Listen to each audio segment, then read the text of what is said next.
আমি বলেছি যে তিশা হলো পাকা আম,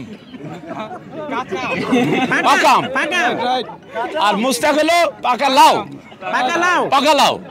এখন তিশা বিয়ে করেছে মুস্তাক সাহেবকে, তাই তো? এই আপনার কি তাতে? আপনার কি?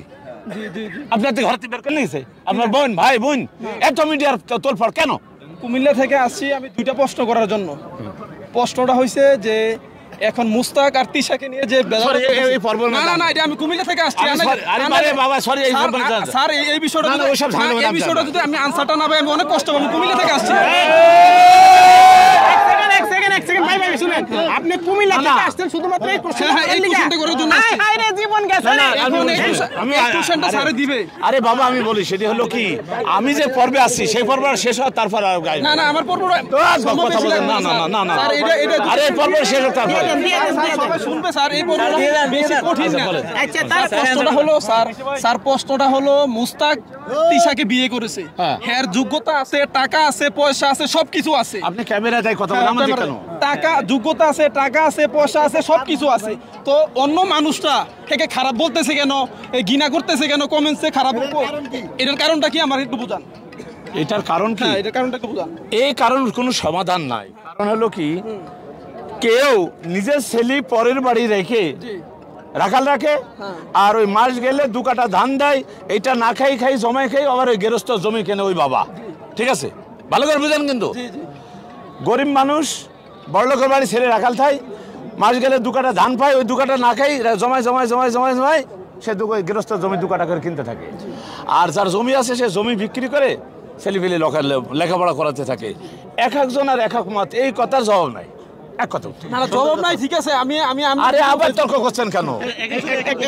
কথা বলি আমি কথা বলি এখানে, শুনুন আমি বলি, এটা একটা মানে বর্তমানে একটা আইনি ব্যাপার স্যাপার আছে। হ্যাঁ, এখানে উনি একজন পরিচিত মুখ, উনি একটা মন্তব্য করার পরে সেটার কি ইফেক্ট হবে সেটা কিন্তু আমরা কেউ জানি না। এই কথাটা তোলার উদ্দেশ্য হলো উনি একটা ভালো একটা কথা বলে যাতে সমাধান করে দেয়, এর জন্য আমি কথাটা বলছি। আমি তো বলেছি আমি দেখা গেছে যে ওনারা নেগেটিভ হোক পজিটিভ হোক, হ্যাঁ এটা আছে, এটা আমরাও বুঝি। এর জন্য মানে মানুষের যে সমালোচনাটা করতেছে এটা যদি বন্ধ না আমি বলেছি এর সমাধান আমি দিছি। সেটা হলো মাননীয় সংসদ সদস্য আপনি থামেন, আপনার উদ্দেশ্য আমি বলতে পারেছি। জি আর কেউ কথা বলবেন না প্লিজ। এবার আপনি বলেন আপনার সমাধানটা বলেন। আচ্ছা, সেটা হলো যে তিশা বিয়ে করেছে মুস্তাক সাহেবকে, তাই তো? জি। এই আপনার কি তাতে? আপনার কি? আপনার ঘর থেকে বের করে নিয়েছে আপনার বোন, ভাই বোন, এত মিডিয়ার তোলফাড় কেন? ঠিকই তো, এটার জন্য তো বলতেছে। আপনাদের কি তার ভালো লাগছে সে চলে গেছে? এই আপনার মিডিয়ারা আরো মানুষকে জানালেন যে আপনার মেয়ে একটা ছেলে বিয়ে করেছে, তাই না? হ্যাঁ, ছেলে বিয়ে করেছে। এবার মেয়ে গেল, জামাই গেল, ঘরের মধ্যে কি হবে না হবে সবাই জানে, তাহলে কি বলতে হবে? আমরা ননসেন্স জাতি, আমরা ননসেন্স জাতি। তার ভালো লাগছে যাবে, তার ভালো লাগে না যাবে না, যাইবো না। এই ক্যামেরা বন্ধ করেন, এগুলা ভিডিও করতেছ না, যাইবো না। আর বাদ আঙ্কেল আমি একমত, আপনি সাথে একমত। হ্যাঁ, তারপর একটা বিষয় হলো যে তিশা যেটা চাচ্ছে সে সেটা পাচ্ছে, তারও একটা গোল আছে, কয়েকদিনের জন্য চাচ্ছে, কিভাবে চাচ্ছে এটা আমি বলতে পারবো না। ঠিক ঠিক, আমি বলেছি যে তিশা হলো পাকা আম, পাকা আম, আর মুস্তাক হলো পাকা লাউ, পাকা লাউ। এখন কেউ পাকা লাউ খাইতে পছন্দ করে, কেউ পাকা আম খাইতে পছন্দ করে। আমি পাকা লাউ খাবো না, পাকা লাউ খাবো না।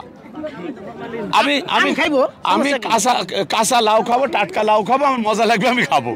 এখন কেউ যদি খায়, একটা লাউয়ের দাম 100 টাকা, কারণ বাজারে সাজায় থুইছে, নিলে গুলি নিলে 5 টাকা, 500 টাকা সওয়া। এখন তিশা যদি নিয়েছে, এটা আমাদের সমালোচনা করা ঠিক না, তার মধ্যে ঝামেলা আছে। আমরা ওই ডাস্টবিন যত নাড়বো তত গন্ধ ছড়াবে, আর ডাস্টবিন যদি না নাড়ি ওই গন্ধ ওখানে থাকবে। ঠিক। আচ্ছা ভাই, আপনি যে সুদূর আমেরিকা থেকে কি জানি কুমিল্লা থেকে আইছেন, তাই না? প্রশ্নের উত্তর কি পাইছেন? আপনি স্যাটিসফাইড? পাইছি। আর আমি একটা কথা বলি, এক সেকেন্ড। এই যে এখানে শেষ করার আগে আমি আরেকটা কথা বলতে চাই, যে সমস্ত ছেলেরা কিন্তু আগে ডিপ্রেশনে থাকতা, যে বয়স হয়ে যাইতেছে, বিয়ে করতে পারতাছি না, হ্যাঁ চাকরি বাকরি নাই, বিয়ে করতে পারতাছি না, আজকে এই যে মুস্তাক সাহেব দেখাই দিছে যে 100 বছর হোক না, তুমি বিয়ে করার সময় আছে, বাইরে ভাই তুমি আগে এটা বানাও ঠিক, অবশ্যই, ঠিক। অবশ্যই তোমার বিয়ে করা যাবে তাই না এটা কিন্তু একটা আমরা যারা ভয় পাইতাম যে বিয়ে বুঝি হইতাছে না বয়স চলে যাইতাছে বয়স কোনো বিষয়ই না ধর আমি হুদাই ডরাইছি আচ্ছা ঠিক আছে সবাই ভালো থাকবেন সুস্থ থাকবেন আসসালামু আলাইকুম ওয়া রাহমাতুল্লাহি ওয়া ওয়া বারাকাতুহু ঠিক